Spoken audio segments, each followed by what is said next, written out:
शुरुआत करते हैं। जो सस्पेंस है वो जैसे लगातार जारी है कांग्रेस पार्टी में, लेकिन यहां पर एक और एग्जाम्पल जो परिवार भक्ति का सामने आता हुआ नजर आ रहा है उसके बारे में बात कर लेते हैं। कांग्रेस स्टार कैंपेनर की सिक्वेंसी जो है वो सामने नजर आई जब वहीं पर महात्मा गांधी, जिन्हें फादर ऑफ द नेशन कहा जाता है, उन्हें इंसल्ट किया गया और सीधे तौर पे एक तरह से कहा गया कि वो लुच्चे हैं। अब इस तरह की जो शब्दावली का इस्तेमाल जो किया गया, ये इंद्रनील राजगुरु हैं जिन्होंने तुलना करी, कंपैरिजन करा राहुल गांधी और बापू के बीच, और उनका ये कहना और मानना है कि राहुल गांधी बापू से बड़े हैं। પણ મને ખાતરી છે કે મારો નેતા જે આ દેશનો આવતા દિવસોમાં મારા શબ્દો લખવા હોય તો લખી લેજો, આ દેશમાં બીજો ગાંધી પાકશે તો એ રાહુલ ગાંધી હશે। એક સચ્ચાઈના રસ્તે ગાંધીજીમાં તો ક્યાંક ઊંચાઈ હતી, આ તો માણસ સંપૂર્ણપણે નિખાલસ માણસ અને એકદમ અણીસીક સાચો માણસ જેને પપ્પુ ઠેરવવાનો પ્રયત્ન કર્યો ને એના માટે અબજો કરોડો રૂપિયા વાપરા અને એ અડાગ લઈને લડ્યા અને આજે દેશ એને સ્વીકારે છે કે નહીં, માણસ બરાબર છે। हितेन और आकांक्षा हमारे साथ जुड़ रहे। हितेन, हमने कई वाकये देखे हैं कि पॉलिटिकल सिनेरियो में किस तरीके के पर्सनल अटैक्स होते हैं, टारगेटेड हमले किए जाते हैं, लेकिन तुलना और वो भी बापू के साथ, और वो भी बड़ा दिखाना और इस तरह की आपत्तिजनक शब्दावली का इस्तेमाल करना, क्या सोच कर नहीं बोल रहे होते ये नेता? देखिए, भारतीय जनता पार्टी का यही एक मुद्दा होता है कि सिर्फ गांधी के नाम पे पॉलिटिक्स करते आई है कांग्रेस, और आज कहीं ना कहीं वो ये इंद्रनील राजगुरु जो गुजरात कांग्रेस के काफी सीनियर लीडर है, 2017 में जब विजय रूपाणी के सामने वो चुनाव लड़ रहे थे, उस वक्त भी कुछ इसी तरह की कंट्रोवर्सी में आए थे। एक सीएम के घर के बाहर वो दारू पीकर जाकर हंगामा करना, उसके बाद इस बार वो जिस तरीके से कंपैरिजन कर रहे हैं राहुल गांधी और महात्मा गांधी के बीच में, तो कहीं ना कहीं एक कांग्रेस के लिए जो यहाँ पर एक ग्राउंड खड़ा हुआ था बीते 2 महीनों से, कांग्रेस यहाँ पर एक अपनी जमीन तलाश रही थी, वो जमीन एक खड़ी हो चुकी थी क्षत्रिय आंदोलन के बाद। अब धीरे धीरे जब प्रधानमंत्री के 2 दिन का टूर हुआ था, प्रधानमंत्री ने एक तो कांग्रेस की हवा खत्म कर दी, उसके बाद बैठे बिठाया एक भारतीय जनता पार्टी को, एक आज फिर कांग्रेस के लीडर इंद्रनील राजगुरु ने ये एक मुद्दा दे दिया। तो कहीं ना कहीं कांग्रेस के नेता जो खुद की जमीन जो धीरे धीरे एक खड़ी होती नजर आती है, उस जमीन को खुद ही जो है वो खत्म करते नजर आते हैं। तो इसी तरीके का बयान है। बीजेपी पहले से कह रही है कि सिर्फ महात्मा गांधी के नाम पे राजनीति करती आई है, कभी उनका सम्मान नहीं किया। तो आज ये कांग्रेस के नेता का ये स्टेटमेंट, ये कहीं ना कहीं उस बीजेपी के उस स्टेटमेंट को सच भी साबित कर रहा है। अब ये पॉलिटिक्स जो है वो कहीं ना कहीं 7 मई तक गुजरात में इसी तरह चलती रहेगी। तो कांग्रेस के नेता जो है वो महात्मा गांधी का अपमान कर देते हैं क्योंकि उनको राहुल गांधी सबसे ज्यादा पसंद है।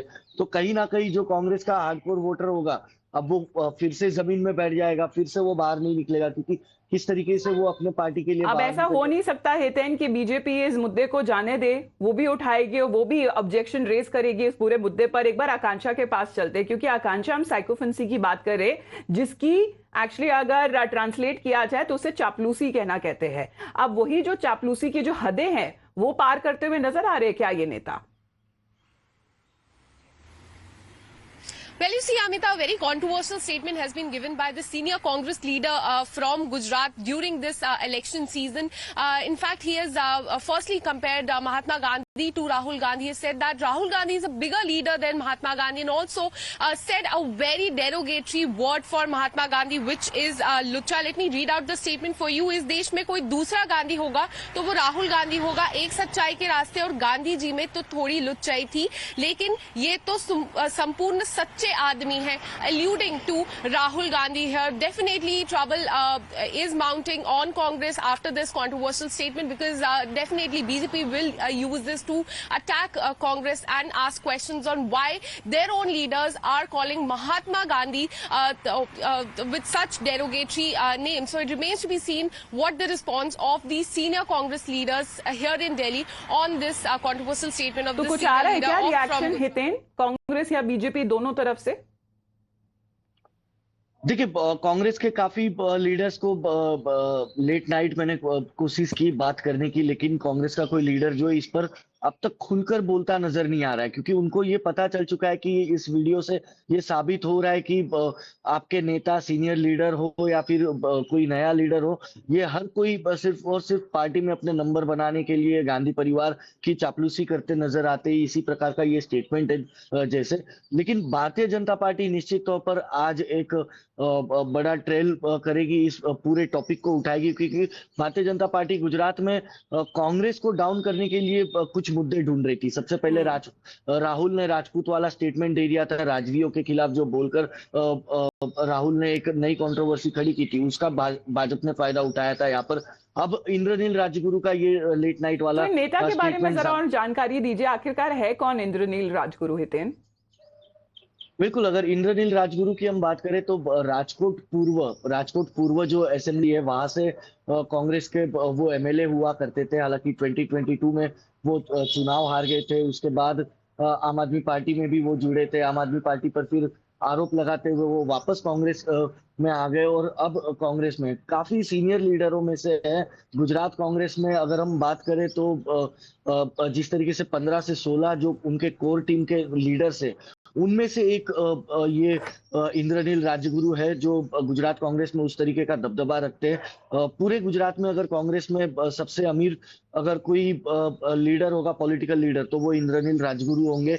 2017 में भी आपको याद होगा कि राजकोट से विजय रूपानी जो फॉर्मर सीएम है गुजरात के, उनके सामने वो चुनाव लड़ने के लिए मैदान में उतर चुके थे। पूरी तरह से उन्होंने अपने लिए माहौल भी वहां पर बना दिया था। एक तरफ देखा जाए तो बीजेपी के लिए एक सरदर्द और टेंशन खड़ा हो चुका था इंद्रनील राजगुरु के वजह से, विजय रूपानी के सामने चुनाव लड़ने की वजह से। लेकिन 2017 में भी कुछ इस तरह से उन्होंने किया था। हालांकि उनके पास लिकर परमिट वगैरह है, मेडिकल ग्राउंड वाली। उसके बाद उन्होंने ड्रिंक वगैरह कर सीएम हाउस के बाहर, राजकोट में सीएम हाउस के बाहर उन्होंने कुछ प्रोटेस्ट वगैरह कर दिया था। तब भी बीजेपी के पास ऐसा मुद्दा आ गया था कि गांधी के गुजरात में शराब बंदी है, लेकिन तो आज का दिन देखने वाला होगा हितेन कि बीजेपी इस मुद्दे को किस तरह से उठाती है और सवाल उठाती है। क्योंकि आकांक्षा, हमने देखा है कि जब कभी कोई पॉलिटिकल नेता जो पार्टी के साथ एसोसिएटेड है और अगर इस तरह की कोई कंट्रोवर्शियल स्टेटमेंट देता है, तो पार्टी की तरफ से जो पहला रिएक्शन आता है कि उनका वो निजी ओपिनियन है, that's a personal opinion and that does not reflect when it comes to reflecting their own party views. Yagnesh ji हमारे साथ जुड़ गए बीजेपी की तरफ से। यज्ञेश जी, आपको मेरी आवाज आ रही है क्या सर? इंद्रनील राजगुरु जी जो विवादित निवेदन देने में भी माहिर है, क्योंकि उन्होंने खुद गुजरात में भी एक्सेप्ट किया हुआ है कि उनके पास लिकर की परमिट है और 9 बजे के बाद या 8 बजे के बाद वो लिकर सेवन करते हैं, और उसके बाद उन्होंने निवेदन दिया है। दूसरी बात यह है कि कांग्रेस जिन्होंने कभी महात्मा गांधी, तो ठीक है, उन्होंने राष्ट्रपति को नहीं छोड़ा जीवित, उन्होंने वडाप्रधान को नहीं छोड़ा, वो कांग्रेस के नेता आज देश के सर्वोच्च पद के जो है महात्मा गांधी, जो भारत के लिए जिन्होंने आजादी के लिए सबसे ज्यादा बलिदान दिया है, सबसे ज्यादा योगदान दिया है, खुद का भी बलिदान दिया है, वैसे महात्मा गांधी के लिए जिसको पूरा देश आदर के भाव से देखते हैं, जिसको पूरा देश नमन करते हैं, आज उन्हीं को वो लुच्चा बोल रहे हैं। तो मुझे ये लगता है कि कांग्रेस को अभी कांग्रेस हार तो रही है, देख रहे हैं, लेकिन कांग्रेस के नेता बौखला भी गए हैं और ऐसे अनाप शनाप निवेदन करने लगे हैं। चलिए यज्ञेश जी, आपका धन्यवाद सर हमारे साथ जुड़ने के लिए। तो बीजेपी की तरफ से अब ऑब्जेक्शन रेज किया जा रहा है और उनकी तरफ से कहा जा रहा है कि ये थोड़ी हदें जो हैं वो क्रॉस करते हुए नजर आ रहे हैं। अगर इंद्रनील राजगुरु की अगर बात की जाए और गांधी परिवार अभी तक इस पे चुप क्यों है, उसके ऊपर ये सवाल उठाते हुए नजर आ रहे बीजेपी के लीडर्स। धन्यवाद आपका हितेन और आकांक्षा हमारे साथ जुड़ने के लिए। We also talk